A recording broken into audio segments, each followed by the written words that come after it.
So let's go to the first use case, which is fractional ownership of real estate. So real estate is one of the well, I'll just say that the big innovation for security tokens is to connect on-chain value with off-chain assets, and one of the largest markets for off-chain assets is real estate. And one thing about real estate is that it's traditionally difficult for people to necessarily invest in real estate because there's a minimum investment amount. So this is an area where fractional ownership becomes super valuable because it unlocks access to investment at a lower cost. And there are a number of places where this can be extremely valuable. One is that you can have a more diversified portfolio by having these fractional investments across multiple properties. But the other is it unlocks ideas such as renters who are able to invest fractionally in the property that they are a part of, and that it can create greater opportunity for people within a neighborhood that potentially is being gentrified to actually own a portion of an apartment or a property that they would be unable to afford otherwise. So that's one kind of thing that gets unlocked. The other thing is real estate is traditionally also fairly illiquid in the sense that it doesn't change hands very frequently. So the fractionalization allows for increased liquidity for the investors within that to enter and exit the ownership of the property without any major changes to the property itself in terms of how it's operated or maintained. This can result in a reduction of fees. So I would say one of the overlooked aspects of blockchains frequently is this smart contract idea, in the sense that it is a legal automation innovation. So a lot of the value that is yet to be captured for blockchains is related to legal automation and the reduction of fees. So for example, if you look at something like Uniswap, to take a sort of well-known example, ordinarily an exchange would have hundreds, perhaps thousands of people operating it. And in the case of Uniswap, initially it was launched with, I don't know, I think it was like 5 or 6 developers that launched and were able to operate this entire exchange on the blockchain. So that's a huge amount of value that was unlocked. And once they solved their legal positioning, they were able just to repeat the transactions. So our expectation is that in private markets, that this gain of essentially automating what were originally paper processes is super valuable. And real estate is a great example of an area where there's a lot of paperwork and there's a lot of automation that can really benefit the investors of those properties. The last part is that blockchains have this great advantage of being able to do easy profit distributions to shareholders. This has been a pretty expensive and complicated process for transfer agents to actually get funds to issue actual dividends to people's wallets. This ends up being like one of the easier things to do on a blockchain. So that's also pretty exciting. So I can go to the next slide. So another use case is film project finance. We're starting to see this emerge as a way of issuing interest in the future profits of a film. This can end up in a streamlined fundraising process.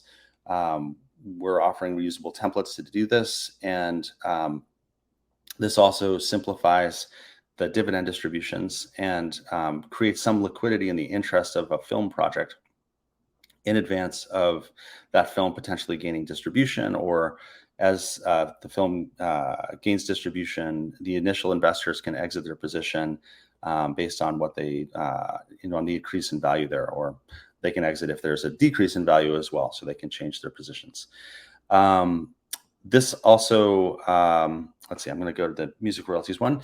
So for music royalties, what's interesting is like with the film finance example, that's financing a project that is essentially in advance of the project being launched.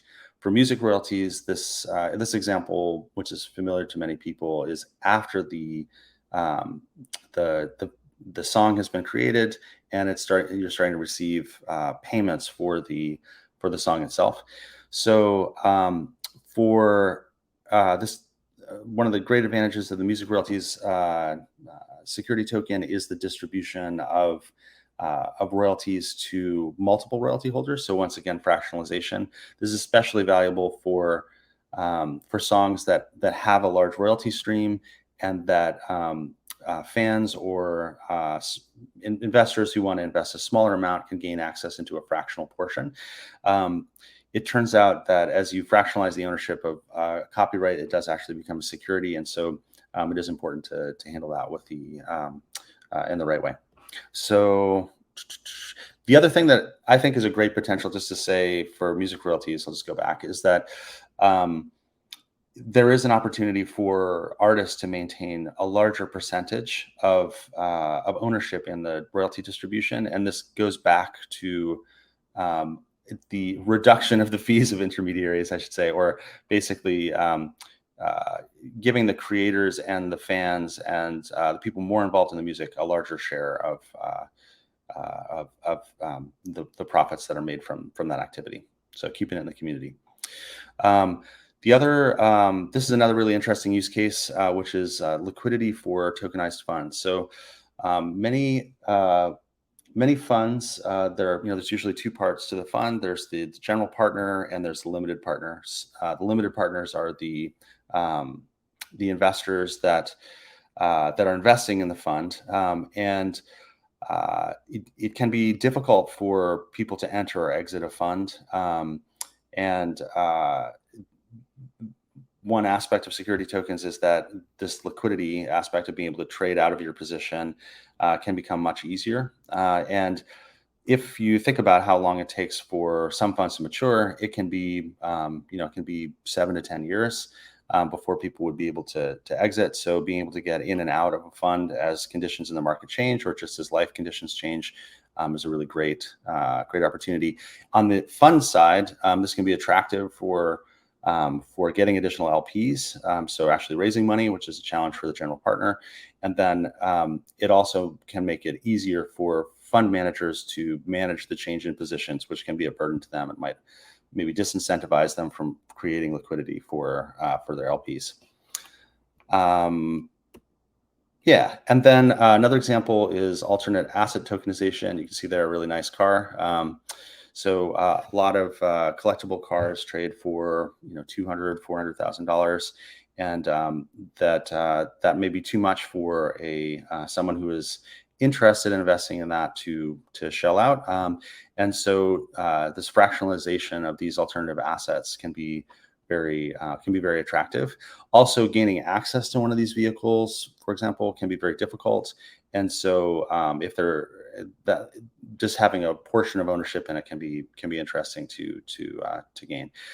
There's a lot of different kinds of these alternative assets. A few others to name would be like wine or whiskey or watches, and there's a lot of opportunity there. So I'm going to just talk about a couple client examples. So these are two security token cases that I just want to highlight, just to throw out some real world ones. One is the Republic's note, and Republic has a digital security, which is a profit sharing instrument.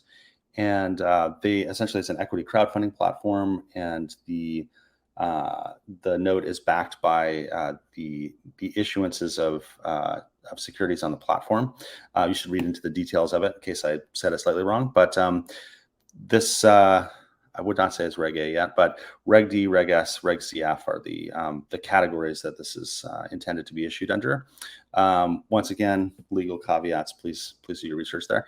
Another example is Stealth Esports Guild that we're working with. They're not quite launched yet, so I'm just giving them the ability to do their own announcements. But in this case, it's an esports guild that they basically they issue dividends, financial value to the holders of the token based on the earnings of the guild, which is pretty cool.